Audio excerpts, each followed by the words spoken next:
Hello everybody, wish you a happy Hanukkah and thank you for joining me in today's edition of the Daf Yomi. We're doing Shevout Daf 7 Omadei. The Gemara asks, but say that this statement applies only to a fixed sin offering, but one can bring a sliding scale offering for an unwitting violation of a transgression whose intentional violation is not punishable by Kored, just as in the case of a violation for hearing the voice, Leviticus 5b. What does that mean? As Shemiras Kol, for hearing the voice, if an individual is approached by a litigant who asks him to testify in a court on his behalf, the witness must participate in the court proceedings. In the event that he denies having knowledge of the matter and takes a false oath to that effect, he will, upon subsequent confession of his lie, be required to bring a sliding scale offering, Leviticus 5:1. It is irrelevant whether the false oath was taken intentionally or not, which is where a litigant asks a witness to testify about an event and he takes a false oath that he did not witness the event, and for taking a false oath with the utterance of the lips, Leviticus 5:4. In both of these cases, an intentional violation is not punishable by Kored, and nevertheless one is liable to bring a sliding scale offering for an unwitting violation. The Gemara answers, it cannot be referring to one who partakes of teruma while ritually impure, as the verse concerning a sliding scale offering states, or if he will touch impurity of a man in any manner of his impurity through which he can become impure, Leviticus 5:3. The verse states through which, to exclude an impure person who partakes of teruma from liability to bring a sliding scale offering. So let's explain that. Teruma, whenever the term teruma appears without qualification, it refers to teruma gedola, the first portion of one's produce that is set aside to be given to a priest. The Torah commands that the first fruit of your oil, your wine and your grain be given to a priest, Numbers 18:12. The sages extended the scope of this mitzvah to include all produce. This mitzvah applies only to produce of Eretz Yisrael. The Torah does not specify the amount of teruma that must be set aside. One may theoretically fulfill his obligation even by separating a single kernel of grain from an entire crop.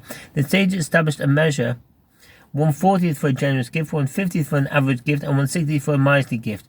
One may not set aside other tithes until he has set aside teruma. Teruma is endowed with sanctity and may be eaten only by a priest and his household while they are in a state of ritual purity.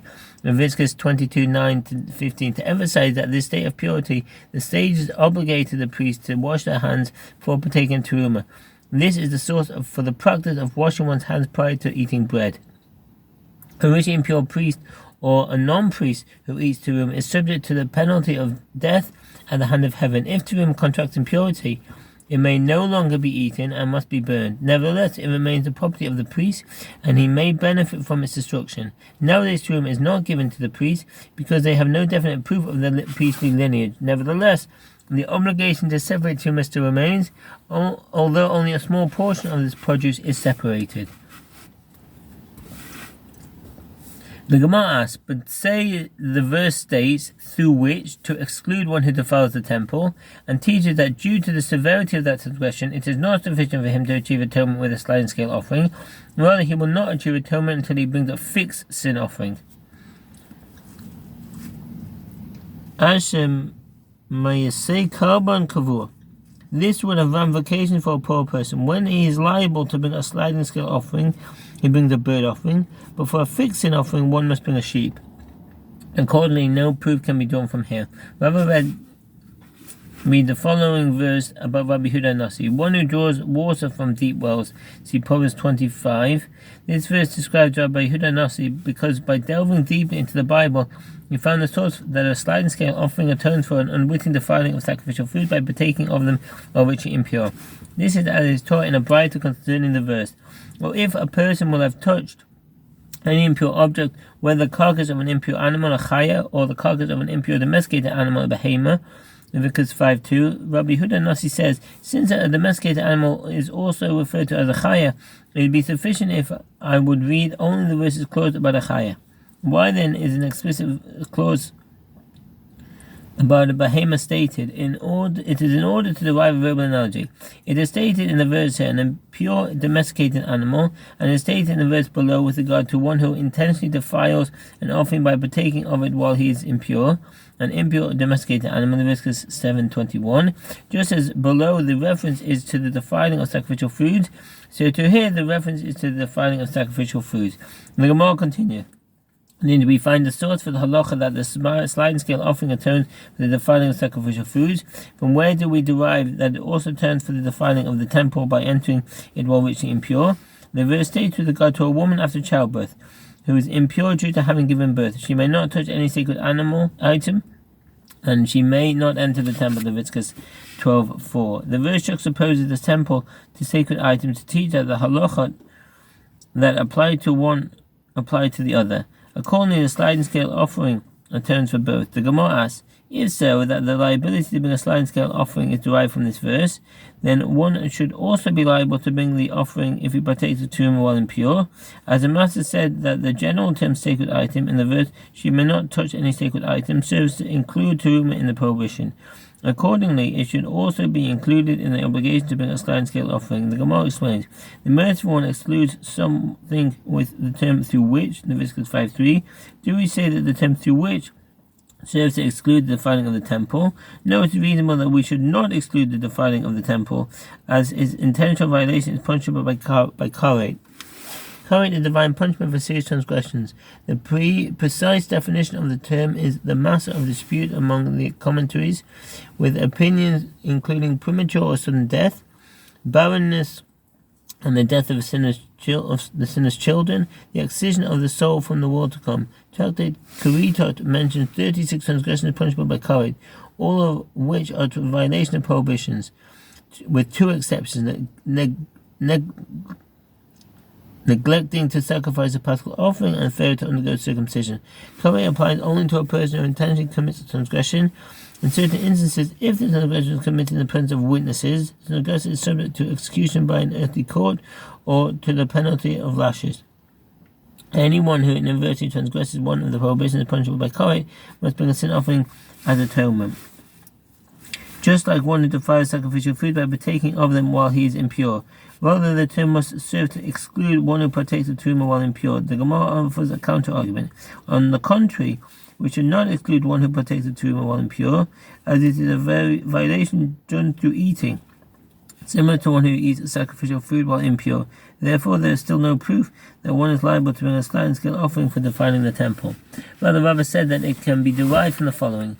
Why does the Torah mention 3 times the punishment of karet with regard to one who partakes of peace offerings while he is impure? The 3 times are Leviticus 22:3, 7:20, and 7:21. One time is to apply to the punishment to the general case.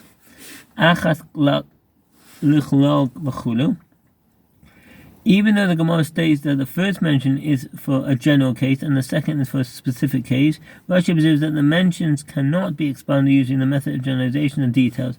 This is because the mentions of karet are far removed from one another. They are written in different passages. In light of this, Rashi explains that the derivation is based on a different one of the hermeneutical principles, a matter that was included in a generalization, but emerged to teach a new halacha, emerged to teach a halacha not just about itself, but to teach that it is true for the entire generalization. See the Meir who elaborates on this, and the Ri Migash who bases this explanation on the way that the exposition is presented in Torah Kohanim. See also Tosfot who raise various difficulties with Rashi's explanation. A virtually impure person who partakes of any type of offering, and one time is to apply, and one time to apply it is to the specific instance of a peace offering, and one time to apply it to another case of defining something sacred that is written in the Torah without specifying what it is referring to, and I do not know from that passage what that case is. The Rav continues, the only passage that describes the defining of something sacred without specifying the situation is a passage in the Torah that discusses a sliding scale offering brought for defiling of sacrificial food. Therefore, you must say that the third mention of karet is referring to the defiling of sacrificial food. But if it is not needed to teach the matter of defiling sacrificial foods, as it has been derived through the verb Naji Rabbi Huda Nasi, applied to the matter of defiling the temple. Accordingly, one who intentionally defiles the temple by entering it while impure is liable to receive karet, and it is reasonable that he should be liable to bring a sliding scale offering for doing so unwittingly. The Gemara asks, but that third mention is necessary in order to expound it in accordance with the statement of Rabbi Abahu. And Rabbi Abahu says, why does the Torah mention 3 times the punishment of Kohen with regard to one who partakes of peace offerings while he is ritually impure? One time is to apply the punishment to the general case of an impure person who partakes of any type of offering, and one time is to apply it to a specific case of a peace offering, and one time is to apply it to an impure person who eats items that are not generally eaten, such as frankincense. The Gemara adds, and according to Rabbi Shimon, who says that for items that are not generally eaten, a ritually impure person who is intentionally touches a sanctifying item is liable to receive Kohen. The Rambam rules in accordance with the opinion of Rabbi Shimon that this applies only to items that are eaten, but not to items such as frankincense, which are not generally eaten. The Rabbi disagrees and holds in accordance with the rabbis that one is liable to be punished with Kohen in all cases. The Rambam's ruling is based on the Gemara in Tachti Devochim, which states that the rabbis accept Rabbi Shimon's opinion in matters of impurity of the body, and that's in Rambam's Sefer Avodah Hilchot Pesulim Makdushin 1824. One is not liable to be punished with Kohen for partaking of them while he is ritually impure, and the third mention is necessary in order to include the case of an impure person who eats an internal sin offering.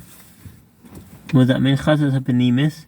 This refers to a sin offering that is not offered on the external altar, nor is its blood presented there. Rather, its blood is presented in the sanctuary, and then its flesh, instead of being offered on the altar, entirely burned outside the temple.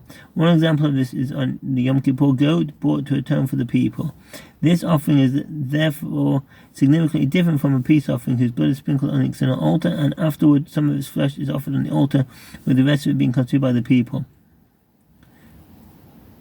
According to Rabbi Shimon, since there is such a significant difference between the two offerings, one cannot apply halacha that are stated to go to a peace offering to an internal sin offering. As according to your mind to say that, but since Rabbi Shimon says for any type of offering that is not sacrificed on and its blood applied to the external altar in the manner that peace offerings are, one cannot be liable to be punished with Kohen for eating it if it is pigul. What's pigul? Pigul is the disqualifying intention in the sacrifice of an offering, whether an animal, a bird, or meal offering.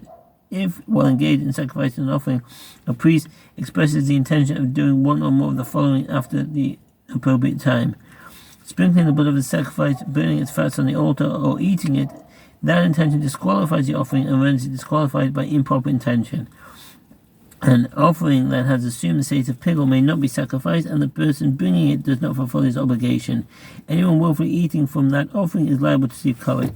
The sages also decreed that an offering in that state imparts ritual impurity. It is the intention of the priest offering the sacrifice, and not that of the person bringing it, that determines whether or not it is disqualified by an improper intention, i.e. for eating such an offering if it was sacrificed with the intent to consume it after its appointed time. One might have thought that similarly, for such an offering one is also not liable to be punished with Kohen for intentionally partaking of it while ritually impure. The third mention teaches us that one is indeed liable. Therefore, there is still no proof that one is liable to bring a sliding scale offering for unwittingly entering the temple while impure. Rather, the sage of Nahadia instead in the name of Rava. The sage of Nahadia. In Traktis Sanhedrin 17b, the synonymous term of attribution is identified as Rav Hama, and assumedly that is the Gemara's intention here as well. Rav Hama was the fourth generation Amora in Babylonia, although it seems that he must have lived a long life, and the Gemara records his discussion with the sage of previous generations. Since he was head of Yeshiva Nahadia for over 20 years, some of his halachot are cited as the opinion of the sages of Nahadia without further identification. It said in the name of Rava that it can be derived from the following: why does the Torah mention 3 times the rich and pure status with regard to one who partakes of peace offerings while he is impure? That is, each of the 3 times that the Torah mentions the punishment of Kohen, it also mentions the fact that the person was impure at the time. One time is for the general case of an impure person who partakes of any type of offering, and one time is for the specific instance of one who partakes of a peace offering, and one time is to apply it to another case of defining something sacred that is written in the Torah without specifying what it's referring to. And I do not know from that passage what the case is. Now, the only passage that describes the defiling of something sacred without specifying the situation is the passage in the Torah that discusses a sliding scale offering that is brought for the defiling of sacrificial foods. Therefore, you must say that the third mention of Kohen is referring to the defiling of sacrificial foods. But if it is not needed to teach the matter of defiling sacrificial foods, as that been derived through an analogy of Rabbi Yehuda Nasi applied to the matter defining the temple. The Gemara asks, but that third mention is also necessary because since it's necessary for the Torah to write the correct punishment 3 times in order to expound it in accordance with the statement of Rabbi Abahu, it also has to write that the person was ritually impure, as it is not sufficient to mention a punishment without mentioning for what the punishment is given. Accordingly, there is still no proof that one is liable to bring a sliding scale offering for unwitting defiling the temple. Rather, Rava said it is derived from a analogy between the terms his impurity and his impurity as follows. It is written here with regard to a sliding scale offering, or if he will touch impurity of a man in any manner of his impurity through which he can become impure. Leviticus 5:3. That's the end of the Omen. Thank you for listening and wish you a very good day. All the best. Bye.